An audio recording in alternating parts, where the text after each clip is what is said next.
গল্প আমার একটাই যে তুই, লেখিকা সুরাইসা তরুণী, পর্ব 34। ঘরটি গুটগুটে অন্ধকার। বাইরে স্টেডিয়াম লাইটের আলো বৃথা চেষ্টা করছে অন্ধকার গুজে দেওয়ার, কিন্তু ব্যর্থ। সামনের লোকটি হাসছে। এই অন্ধকারে মৃদু আলোতে তার বিদঘুটে হাসি থেকে গা জ্বলছে কুহুর। তাও ভয় ভয় তাকিয়ে আছে। লোকটি দু কদম এগিয়ে এলো। ডান পা দিয়ে একটি চেয়ার টেনে বসে চুটকি বাজাতে ঘর আলোকিত হয়ে গেল। কুহুর দিক মুচকি হেসে বলল, কেমন আছো কুহু? সারপ্রাইজ কেমন লাগলো? কুহু কাট কাট গলায় বলল, অতি জঘন্য, ঠিক আপনার মতো। ডায়মন্ড ভাই, আমাকে তুলে এনেছেন কেন? ডায়মন্ড এবার হো হো করে হেসে দিল। কুহু বিরক্তি চোখে চেয়ে রইল। ডর ভয়ের চ্যাপ্টার ক্লোজ হয়ে আগের চ্যাপ্টার খুলে গেছে তার। ডায়মন্ড বলল, কুহু তুমি আগের মতোই আছো, সেই আগের তেজ, আই লাইক ইট। কুহু জবাব দিল না। তার এই মুহূর্তে এই লোকটির মুখে একদলা থুতু মারতে ইচ্ছে করছে। না না, ঠিক থুতু না, ওটা অল্ড ফ্যাশন হয়ে গেছে। একদলা কাশি মারতে পারলে ভালো হতো। সত্যি কি দিবে সে? কিন্তু এখন তো কাশ আসছে না। গলা খাঁকড়ি দিলে আসতেও পারে। তার ভাবনার মাঝে ডায়মন্ড ভ্রুকুচকে বলল, কি ভাবছো? দাঁত কিরমির করে বলল, আপনার অধপতনের কথা। কতটা নিচে নেমেছেন আপনি। ডায়মন্ড হো হো করে ভিলেন মার্কা হাসি দিল, যেন কুহু কোনো মজার গল্প বলেছে। কুহু আবার বলল, আপনি হাসবেন না তো? হাসা বন্ধ করুন। আপনার হাসিতে গা জ্বলছে আমার। যেমন আপনি দেখতে বিশ্রী, তেমনি আপনার হাসিও বিশ্রী। কুহুর কথায় ধপ করে জ্বলে উঠল চোখ দুটি।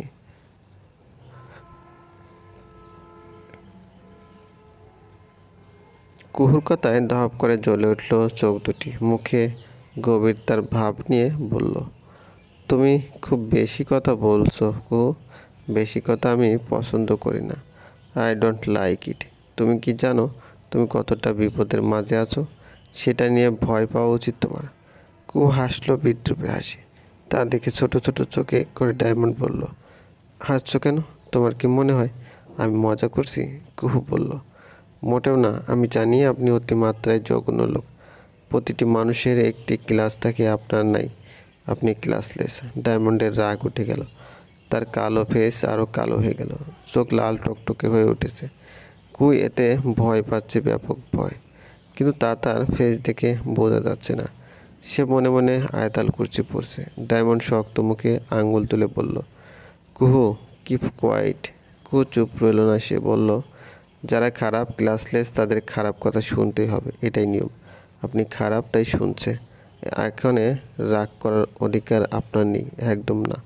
সো এই লাল লাল চোখ দেখিয়ে আমাকে দমাতে পারবেন না, সরি। ডায়মন্ড আরও রেগে গেল। বলল, তুমি সত্যি আমায় ভয় পাচ্ছ না? মোটেও না। আপনি বাঘ না ভাল্লুক, ও না যে ভয় পাবো। আপনি অতিমাত্রায় খারাপ মানুষ, যাকে ভয় পেলেও আল্লাহ পাপ দেবেন। কুহুর কথায় নিষ্পলক দৃষ্টিতে তাকিয়ে রইল ডায়মন্ড। কুহু তাকিয়ে। কুহু কিছু বুঝে ওঠার আগেই প্রচণ্ড চর কষল তার গালে। কুহুর জন্য মোটেও অপ্রস্তুত ছিল না। সে হাত পা বাঁধা অবস্থায় চেয়ার নিয়ে ছিটকে মেঝেতে পড়ল। ব্যথায় কোঁকে উঠল কুহু। ঠোঁটের কোণে ফেটে রক্ত গড়িয়ে পড়তে লাগলো তার। ডায়মন্ড মেঝেতে কুহুর কাছে এক হাঁটু গেড়ে বসে কুহু গালে 3 আঙ্গুল দিয়ে চেপে ধরে সহজ গলায় বলল, এক ফোঁটা শরীর, এত সাহস! আমার সাথে তর্ক করিস? তুই জানিস আমি তোকে কি করতে পারি এখন? আমাকে খারাপ বলিস? খারাপ তো কিছু দেখিসনি। তুই জানিস তুই এখন কই আছিস? তুই এখন পতিতাপল্লীতে আছিস।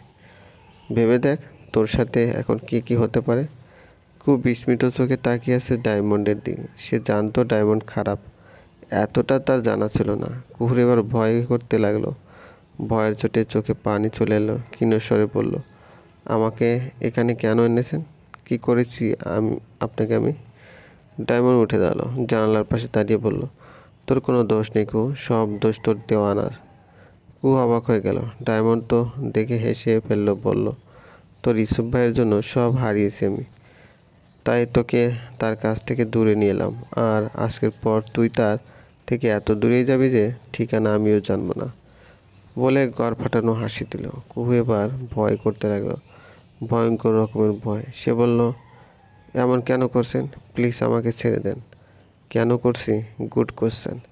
কারণ আমি দুটো জিনিস চেয়েছিলাম। এক, ময়মনসিংহের মেয়র হতে। তোর ইউসুফ ভাই তা হতে দিল কই? সে রাহুলকে মেয়র বানিয়ে দিল। জানিস মেয়র হবার জন্য কত কি করেছে আছে তোর বড় মামা। বলে তাকালো কুহুর দিকে। কুহু কান্না করছে, বুক ফেটে যাচ্ছে তার। চোখের সামনে ভেসে উঠছে বাবার সমতুল্য মামার মুখখানি। সে বলল, মামা আপনাকে কত ভালোবাসতো, নিজের ছেলের মতো দেখতো। আর আপনি? ডায়মন্ড হাসলো, বলল, রাজনীতিতে সব জায়েজ।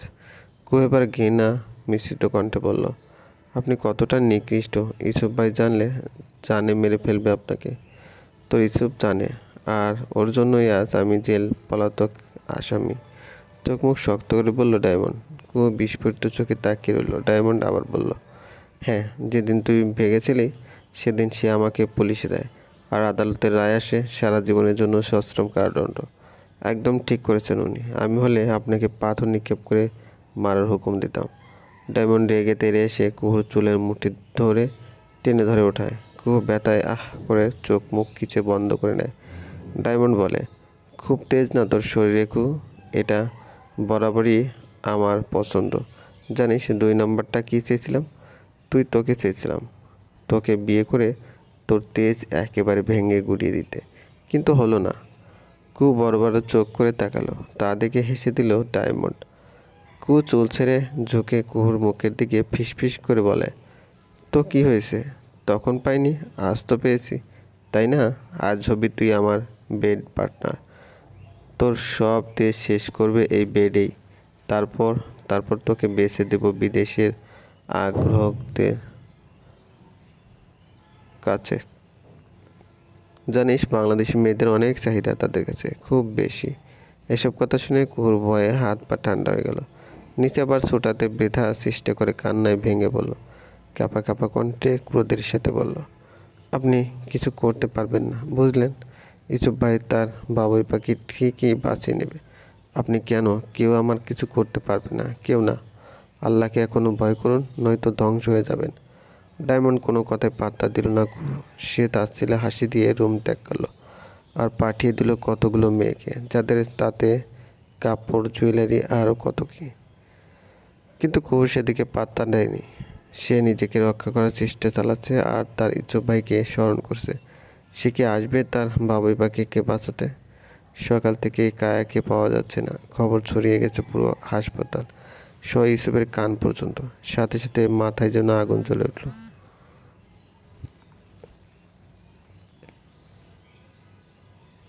সকাল থেকে কায়াকে পাওয়া যাচ্ছে না, খবর ছড়িয়ে গেছে পুরো হসপিটাল সহ ইউসুফের কান পর্যন্ত।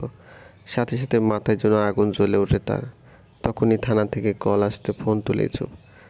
কানের মাঝে যখনই বেশি আসে ডায়মন্ড পালিয়েছে, তখন আর বুঝতে বাকি নেই কায়া ইউরোপে কুহু কোথায় আছে। সে শুধু বিড়বিড় করে বলে, আমার বাবুই পাখির গায়ে একটা আঁচ আসতে তোরে আমি ছাড়বো না। I kill you Diamond, I kill you. সকাল থেকে ময়মনসিংহ তন্ন করে খুঁজে ফেলেছে পুলিশ। এখন সন্ধ্যা হতে চলল, কোথাও কুহু আর ডায়মন্ডকে পাওয়া গেল না। এদিকে ইউসুফ আর রাগ রাগ বেড়ে চলেছে, সব ভেঙে তছনছ করে ফেলেছে। নিজের উপর রাগটা তার প্রকট। যেদিন সে বুঝে গেছে কায়া তার বাবুই পাখি, কেন সেদিন তাকে তার কাছে আনলো না, সে ভেবে রাগ দ্বিগুণ বাড়ছে। একবার শুধু সে ডায়মন্ডকে পায়, মাটিতে পুঁতে ফেলবে সে, নয়তো টুকরো করে কুকুরে খাবার বানাবে। তখনই একটি ফোন আসলো। ইউসুফ রিসিভ করে বাঁকা হাসলো, তারপর ঠোঁট নাড়িয়ে বলল, তোমার সময় শেষ। কুকুকে জোর করে একটা ওয়েস্টার্ন ড্রেস পরানো হয়েছে, সাথে শরীরে পুশ করা হয়েছে অতি তীব্র মাত্রায় ড্রাগস। কারণ কিছুক্ষণ আগেই পতিতালয়ের পুষ্প নামের একটি মেয়ের সাহায্যে পালিয়েছিল কুহু। মেইন গেট ক্রস করতেই কেউ একজন তার পা বরাবর ছুরি মেলাতে ধুম করে নিচে পড়ে যায় কুহু। পা থেকে ফিনকি দিয়ে রক্ত বের হতে থাকে তার। নিজেকে সামলে উঠতে চেষ্টা করে উঠতে পারে না। তখনই পিছন থেকে একটি মহিলা কর্কশ কণ্ঠে বলে ওঠে, এই যে সুন্দরী, এইটা কইল মায়ার এলাকা। এইখান থেকে বাড়ির বাহির হন এত সোজা না, বুঝছো মাইয়া, চলো। বলে মায়া নামের মোটাসোটা মহিলা কোমরে দুলকে দিয়ে তাকে টেনে নিয়ে যেতে লাগলো। কো তখন কাকুতি মিনতি ব্যথাতুর কণ্ঠে বলে, আম্মা আমাকে যেতে দিন, প্লিজ যেতে দিন। কুহুর কথায় মহিলাটি থেমে গেল। কুহুর দিক বড় বড় চোখ করে তাকালো। কুহু মহিলার বড় বড় মোটা মোটা কাজল কালো চোখ দেখে ঘাবড়ে গেল। গলা যেন শুকিয়ে কাটতার। শুকনো ঢোক গিলে অতি বিনয়ের সুরে বলল, আম্মা, আমায় যেতে দিন প্লিজ। আমার এত বড় সর্বনাশ করবেন না। আপনার মেয়ে হলে কি এমনটা করতেন? দয়া করুন আমার উপর। মহিলাটি তখন তপ্ত কণ্ঠে বলল, আমার মাইয়া হইলে আমি নিজেই ধান্দায় বসাই দিতাম। আমাকে জন্য টাকাই সব, বুঝছস মাইয়া? চল এবার। মহিলা আর কথা শুনল না, টেনে নিয়ে ইঞ্জেকশন পুশ করে দিল। তারপর থেকেই কুহু ডাক্সের ঘরে। কুহু এখন একটি রুমে শুয়ে আছে, দুপাশে দু হাত তার বাঁধা, চোখের সামনে সব ঝাপসা। কুহু সব বুঝতে পারছে কিন্তু কিছু বলতে পারছে না। না তার শরীর নাড়াতে পারছে, চোখ দিয়ে অনর্গল পানি পড়ে যাচ্ছে। তখনই খট করে দরজা খুলে গেল রুমে। কেউ একজন প্রবেশ করলো, কিন্তু কে? চোখে ঝাপসা দেখায় বুঝতে পারছে না সে। লোকটি ধীর পায়ে তার কাছে আসছে। কুহুর চিৎকার দিয়ে বলতে ইচ্ছে করছে, প্লিজ আমাকে ছোবে না, আমাকে ছেড়ে দিন, আমাকে যেতে দিন। ইচ্ছু ভাই, আপনি কই? কিন্তু মুখ দিয়ে একটা বাক্য বের হলো না কুহুর। লোকটি কুহুর খুব নিকটে চলে এসেছে। কুহুর এবার কি হবে? সে কি পারবে তার সতীত্ব রক্ষা করতে, নাকি এখানে তার সব বিসর্জন দিয়ে দীর্ঘশ্বাস নিয়ে বেঁচে থাকতে হবে? কুহু চোখ বুজে নিল। চোখের সামনে ভেসে উঠল ইসুবের মুখখানা। সে হাসছে আর বলছে, বাবুই পাখি, তোকে যে খুব ভালোবাসি। I love you, I love you lot. চলবে। গল্পটি ভালো লাগলে অবশ্যই লাইক করবেন, কমেন্ট করে জানিয়ে দিবেন। আর এই চ্যানেলে যদি নতুন হয়ে থাকেন অবশ্যই সাবস্ক্রাইব করে পাশে থাকা বেল আইকন